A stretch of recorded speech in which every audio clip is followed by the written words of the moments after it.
Hello everyone. Welcome to my YouTube channel Psychology Class for All. Neuropsychology में एक बहुत important काम होता है डिफरेंट न्यूरोलॉजिकल और साइकियाट्रिक डिसऑर्डर्स के अकॉर्डिंग कग्निटिव प्रोफाइल समझना।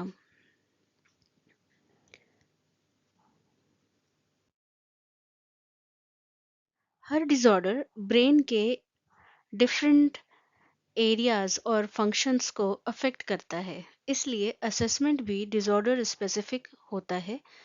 एक एक करके समझते हैं। पहले ट्रॉमेटिक ब्रेन इंजरी, फिर डिमेंशिया, फिर स्ट्रोक, फिर एडीएचडी और शिजोफ्रेनिया के केसेस में। ट्रॉमेटिक ब्रेन इंजरी में ब्रेन को एक्सटर्नल फोर्स से डैमेज होता है, जैसे एक्सीडेंट, फॉल या हेड इंजरी। इस कंडीशन में प्रोसेसिंग स्पीड स्लो हो जाती है, अटेंशन सस्टेन करना मुश्किल होता है, मेमोरी अफेक्टेड होती है और एग्जीक्यूटिव फंक्शंस जैसे planning, flexibility, problem solving weak हो जाते हैं। असेसमेंट के लिए कॉमनली जो यूज़ किए जाते हैं वो है trail making test A and B, जिसमें प्रोसेसिंग स्पीड और मेंटल फ्लेक्सिबिलिटी चेक की जाती है। सीवीएलटी, जिसमें वर्बल लर्निंग और मेमोरी चेक की जाती है। डब्ल्यूसीएसटी, जो एग्जीक्यूटिव फंक्शनिंग और सेट शिफ्टिंग के लिए होता है। डब्ल्यूआईएस, जो ओवरऑल इंटेलेक्चुअल प्रोफाइल और वर्किंग मेमोरी को चेक करता है। डिमेंशिया एक प्रोग्रेसिव कंडीशन है जिसमें कग्निटिव डिक्लाइन धीरे धीरे बढ़ता है। अल्जाइमर्स डिमेंशिया में सबसे पहले मेमोरी इम्पेयरमेंट होता है, स्पेशली रीसेंट मेमोरी के साथ लैंग्वेज डिफ़िकल्टीज भी आती हैं। वैस्कुलर डिमेंशिया में मेमोरी के साथ साथ एग्जीक्यूटिव डिसफंक्शन ज़्यादा प्रोमिनेंट होता है, प्लानिंग, अटेंशन और जजमेंट अफेक्ट होता है। लीवी बॉडी डिमेंशिया में अटेंशन फ्लक्चुएशंस और विजुअल प्रोसेसिंग इश्यूज मिलते हैं। इसके असेसमेंट टूल्स में ACE3 और मोका, जो कि स्क्रीनिंग और डोमेन वाइज कग्निटिव असेसमेंट के लिए होता है। WMS, जो डिटेल्ड मेमोरी असेसमेंट और CVLT वर्बल लर्निंग और रिकॉल पैटर्न समझने के लिए यूज करते हैं।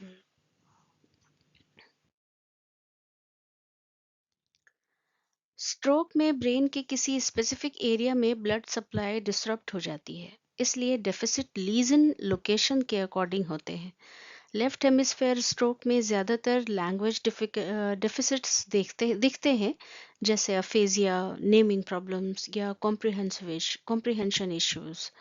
राइट हेमिस्फेयर स्ट्रोक में विजुअल स्पेशियल डेफिसिट्स, नेग्लेक्ट और स्पेशल डिसोरिएंटेशन कॉमन होता है। इसके असेसमेंट के लिए WAB, वेस्टर्न अफेजिया बैटरी, जो कि लैंग्वेज प्रोफाइल के लिए होता है। BNT, बॉस्टन नेमिंग टेस्ट, जो वर्ड फाइंडिंग और नेमिंग एबिलिटीज के लिए होता है। ROCF, विजुअल स्पेशियल स्किल्स और विजुअल मेमोरी के लिए। ADHD में प्राइमरी इशू होता है अटेंशन रेगुलेशन और इनहिबिटरी कंट्रोल में।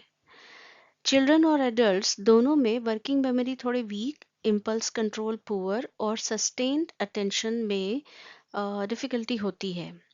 इसके कॉमन टेस्ट होते हैं CPT-3, जो कि सस्टेन्ड अटेंशन और इम्पल्सिविटी मेजर करता है। डिजिट स्पैन, जो वर्किंग मेमोरी को टेस्ट करता है। स्ट्रूप टेस्ट, जो कि इनहिबिशन और कग्निटिव कंट्रोल के लिए होता है। और TMT, अटेंशन शिफ्टिंग और प्रोसेसिंग स्पीड के लिए। शिज़ोफ्रेनिया शिज़ोफ्रेनिया एक सिवियर साइकियाट्रिक डिसऑर्डर है जिसमें कग्निटिव डेफिसिट्स कोर फीचर होते हैं। यहाँ अटेंशन, वर्किंग मेमोरी और एग्जीक्यूटिव फंक्शंस काफ़ी कॉम्प्रोमाइज्ड होते हैं, जो डेली फंक्शनिंग को डायरेक्टली अफेक्ट कर देते हैं। इसके असेसमेंट के लिए मैट्रिक्स कंसेंसस कग्निटिव बैटरी होती है, MCCB, वाइडली यूज की जाती है, जो शिज़ोफ्रेनिया के स्पेसिफिक कग्निटिव डोमेन्स को सिस्टमेटिकली असेस करती है।